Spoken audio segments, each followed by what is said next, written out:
এই মুহূর্তে Madhumati bank road to parliament আমাদের সাথে ভার্চুয়ালি যুক্ত আছেন টাঙ্গাইল জেলা যুব দলের আহ্বায়ক খন্দকার রাশেদুল আলম। সে সাথে যুক্ত আছেন টাঙ্গাইল জেলা জামায়াত ইসলামের সেক্রেটারি মাওলানা মোহাম্মদ হুমায়ুন কবির। আপনাদের দুজনকে স্বাগত মধুমতি ব্যাংক রোড টু পার্লামেন্টে। শুরুতে খন্দকার রাশেদুল আলম, আপনাকে দিয়ে আমরা শুরু করতে চাই। প্রথমে যে প্রশ্নটি রাখতে চাই আপনাদের কাছে, আজকে কিন্তু মনোনয়ন প্রত্যাহারের শেষ দিন। টাঙ্গাইলে যদি বলতে চাই স্বতন্ত্র প্রার্থী আছে যারা পূর্বে যারা বিএনপির কমিটিতে আছে, এ ধরনের কিছু টাঙ্গাইল 5 আসনের কথা যদি আমরা ধরি, কি মনে হয় আজকে কি তার প্রার্থিতা প্রত্যাহার হবে, নাকি যদি না হয় তাহলে দলের সিদ্ধান্ত কি হবে, যদি হয়ে থাকে তাহলে আপনাদের পরিকল্পনা কি?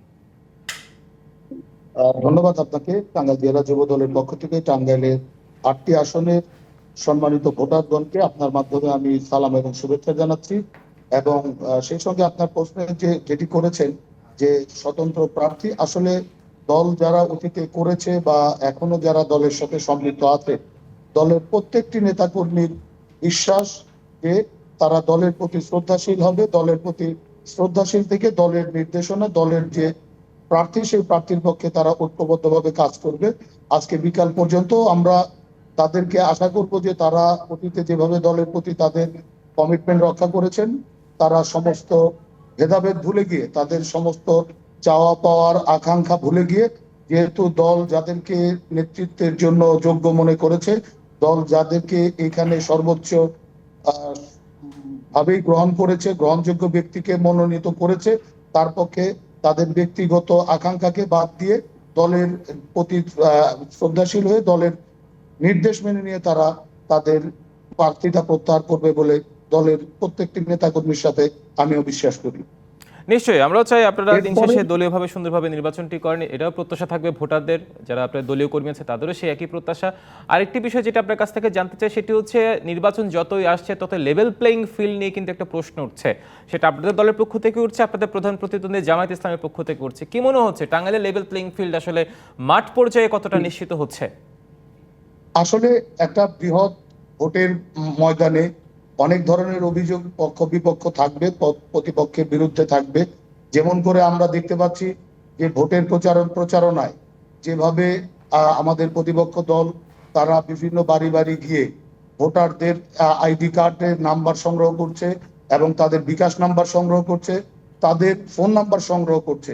এটি করে জনগণের মধ্যে একটা শঙ্কা তৈরি হচ্ছে যে দীর্ঘ আন্দোলন সংগ্রাম, একটি নিরপেক্ষ ভোট এবং যে ভোটের মধ্যে প্রভাব প্রতিপত্তি, টাকা পয়সা এবং কোনো পেশি শক্তির প্রভাব থাকবে না, সেই রকম একটি যে এইখানে বিকাশ নাম্বার ভোটের ক্ষেত্রে বা প্রার্থীদের। খন্দকার রাশেদুল আলম, স্পেসিফিক আমরা জানতে চাই আসলে দলটি কারা? আপনি বলছেন যে একটি প্রতিপক্ষ, তারা কারা? তাহলে হয়তো জনগণের উপস্থিত।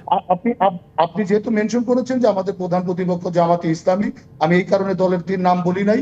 তো আমি এর মাধ্যমে জানাচ্ছি যে আপনারা নিজেরাও জানেন, আপনাদের কাছে যেহেতু আপনাদের সংবাদকর্মী মাঠে প্রান্তরে কাজ করে যাচ্ছেন, তারাও এই সংবাদটি শুনে থাকবেন এবং তারাও ইতিমধ্যে বিভিন্ন জায়গায় প্রচার করেছেন যে তাদের নারী কর্মীরা বাড়ি বাড়ি গিয়ে এবং পুরুষ কর্মীরাও তারা বিভিন্ন ভাবেই ভোটারদের কাছ থেকে বিকাশ নাম্বার এবং তাদের এনআইডি কার্ড সংগ্রহ করছেন। যেহেতু আমাদের কাছে সুস্পষ্ট ভাবে টাকা পয়সা লেনদেনের এখনো কোনো প্রমাণ নাই, সেই কারণে আমরা সেই প্রমাণটা হয়তো আপনাকে এই মুহূর্তে দিতে পারবো না। তবে বিকাশ নাম্বার সংগ্রহের যে বিষয়টি সেটি আপনারা দেখেছেন যে সারা বাংলাদেশ থেকে এই বিষয়ে আপনাদের কাছে খবর আসছে যে তারা সংগ্রহ করছেন এবং বিভিন্নভাবে ভোটারদেরকে প্রলুব্ধ করার জন্য তারা যেভাবে প্রক্রিয়া নিচ্ছেন, এটি সম্পূর্ণ নির্বাচনী আচরণ বিধি পরিপন্থী। এটি আমরা আমাদের দলের মাধ্যমেও নির্বাচন কমিশনকে অবগত করা হয়েছে, আপনারা সেটি জানেন। তো আমরা আশা করি যে এই সকল বিষয়গুলো অত্যন্ত শক্তভাবে নির্বাচন কমিশন সেটি বন্ধ করবেন এবং সেগুলো খেয়াল করবেন, যাতে করে এই যে লেভেল প্লেইং ফিল্ডের কথা আমরা বলছি, নির্বাচন কমিশনকে অবগত করলে তো নির্বাচন কমিশন তাহলে সেই অবগত করার বিষয়টি তারা নিজেরা অবগত হয়ে সেটা মাঠ পর্যায়ে হয়তো প্রতিফলন করার কথা ছিল। যেহেতু 22 তারিখ থেকে আনুষ্ঠানিক প্রচারণা, আজকে 20 তারিখ, এখন পর্যন্ত সেটার কোনো আপনারা প্রতিফলন পেয়েছেন কি? না, আসলে যদি অভিযোগ সত্য হয়ে থাকে। প্রত্যেকটি দলেরই সেরকম আছে। অনেক ক্ষেত্রে আমরা দেখছি যে নির্বাচন কমিশন তাদেরকে কারণ দর্শানোর নোটিশ প্রদান করছে, অনেককেই প্রদান করেছে। এটি তো আমি একটা নির্দিষ্ট আসন সম্পর্কে বলছি না, আমি কিন্তু সমগ্র আসন কথাই বলছি। আমাদের 8টি আসনকেই আমি জেলার নেতা হিসাবে আমি 8টি আসনকে আমাদের জন্য অত্যন্ত গুরুত্বপূর্ণ মনে করি, সেই সঙ্গে বাংলাদেশের 300 আসনটি আমাদের জন্য গুরুত্বপূর্ণ। নিশ্চয়ই, আমরা অর্থাৎ ভোটের মাঠে লেভেল আমাদের প্লেইং ফিল্ড নিয়ে আপনাদের কিছু প্রশ্ন রয়েছে, যেগুলো শঙ্কার বিষয় আছে, আপনারা নির্বাচন কমিশনকে অবগত করেছেন, যেটুকু আপনাদের রাজনৈতিক বাধ্যবাধকতায় থাকে। মাওলানা হুমায়ুন কবির, আপনাকে স্বাগত। আমরা শুনছিলাম যে আপনার সহ আলোচক যিনি খন্দকার রাশেদুল আলম বেশ কিছু অভিযোগ তুলেছেন এবং সরাসরি আপনাদেরকে বলেছেন যে বিকাশ নাম্বার তোলায় এই অভিযোগের সত্যতা আসলে কতটুকু, এর প্রেক্ষিতে আপনার বক্তব্য আমরা একটু জানতে চাই। ধন্যবাদ রাশেদুল আলম ভাইকেও, ধন্যবাদ আপনাকেও। যে আমরা বাংলাদেশ জামাত ইসলামী 2025 সালের ফেব্রুয়ারি থেকেই মাঠে নেমেছে এবং নির্বাচনী কার্যক্রম শুরু করেছে। আর ভাই যে বিষয়টা উল্লেখ করেছেন সেই বিষয়ে শুধু আমি প্রথমে বলতে চাই যে আমাদের আমাদের ভাইরা বাড়ি বাড়ি যাচ্ছেন, বিকাশ নাম্বার চাচ্ছেন।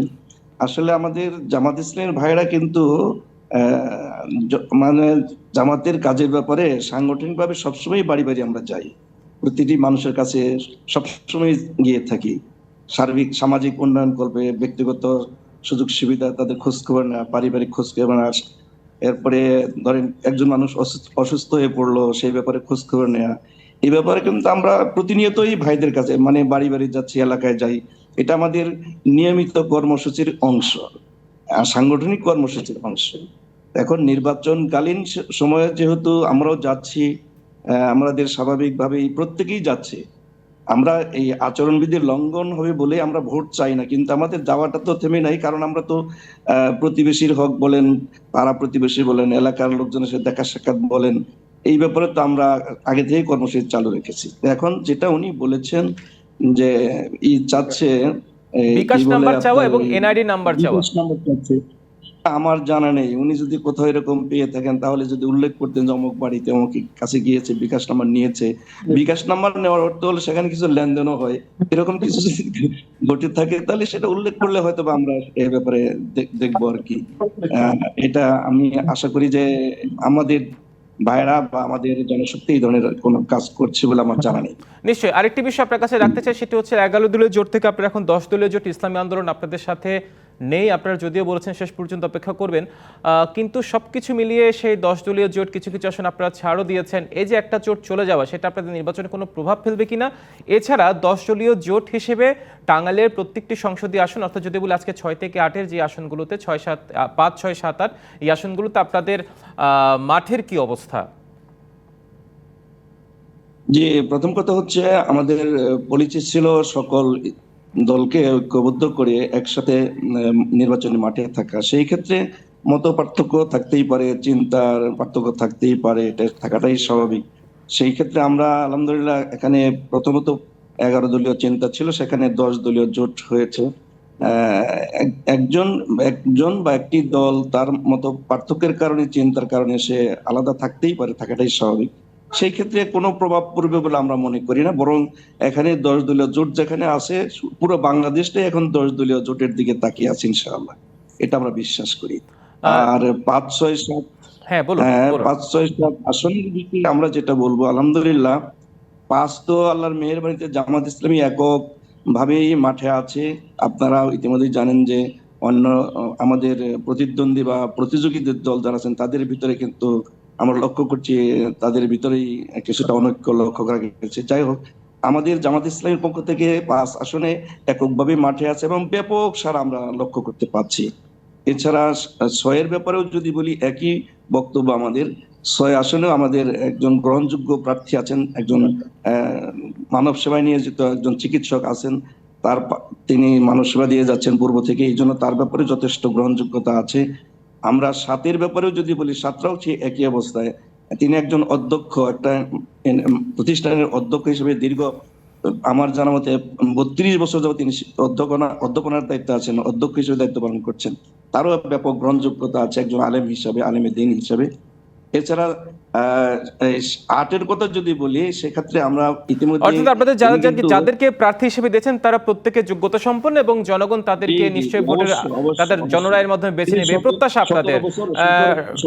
খন্দকার রাশেদুল আলম, আপনার কাছে সবশেষে একটি প্রশ্ন জানতে চাই, সেটি হচ্ছে যে একটা অনৈক্যের কথা বলছে বিএনপি, একটি বড় দল, আমরা জানি বড় দলে বেশ কিছু বিভেদ থাকে, তাও আমরা জানি নির্বাচনের আগে সেই অনৈক্যের জায়গাটা ঐক্যের মাধ্যমে আনার সুযোগ আছে কিনা, ঐক্যের পথে আনার মানে এক ব্যানারে আনার সুযোগ আছে কিনা? অবশ্যই আসলে অবশ্যই আমরা আপনি আপনি জানেন যে আমাদের দলটা অনেক বড় একটা দল, এখানে অনেকেই প্রার্থী হয়েছে। ইতিমধ্যেই সকল প্রার্থীদের সাথে ঐক্যবদ্ধ হয়ে কাজ করছেন।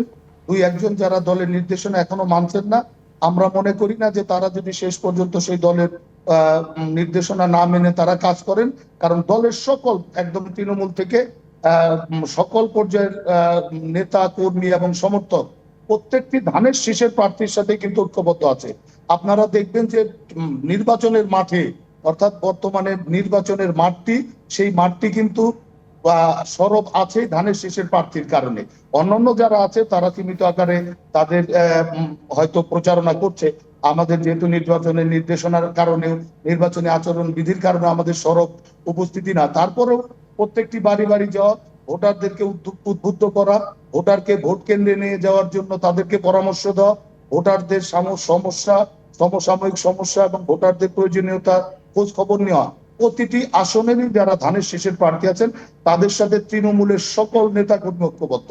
এখানে দুই একজন বিভিন্ন আসনে যে প্রার্থী আপনারা দেখছেন, আপনারা খোঁজ নিয়ে দেখেন, তাদের সাথে ইতিমধ্যেই আমাদের দলের সকল নেতাকর্মী তাদের সাথে সম্পর্ক ছিন্ন করেছে।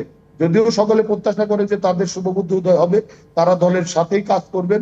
অন্ততপক্ষে আজকের দিন পর্যন্ত তারা অপেক্ষা করছেন। যদি তারা আজকের দিনের মধ্যেও সেই শুভবুদ্ধি উদয় না হয়, তাহলে মানে নেতা কর্মীদের সাথে সাথে স্থানীয় জনগণও তাদেরকে প্রত্যাখ্যান করবেন। কারণ আপনারা এটি ভালো করে জানেন যে বিগত দিনগুলোতে যারা অত্যাচারিত হয়েছে তারা কিন্তু বিএনপির পরিচয়ে অত্যাচারিত হয়েছে। তারা কোনো ভাইয়ের লোক হিসেবে অত্যাচারিত হয় নাই, তাদের পরিচয় বিএনপির। কাজেই এই ধানের শীষের ভোট দেওয়ার জন্য যে 17 বছরের অপেক্ষা, সেই অপেক্ষার যে সামনে 12 ফেব্রুয়ারির যে দিনটি, সেটি সাধারণ ভোটাররাও যেমন মিস করবে না, এবং বিএনপির নেতা কর্মীদের তো সেই নিশ্চয়ই। আপনার খন্দকার রাশিদুল আলম, মাওলানা মোহাম্মদ হুমায়ুন কবির, আপনাদের জন্য শুভকামনা। আমরাও চাই জনগণ তাদের প্রত্যাশিত প্রার্থীকে বেছে নেবে এবং জনরাই যারা যোগ্য তাদের পক্ষে আসবে। অসংখ্য ধন্যবাদ।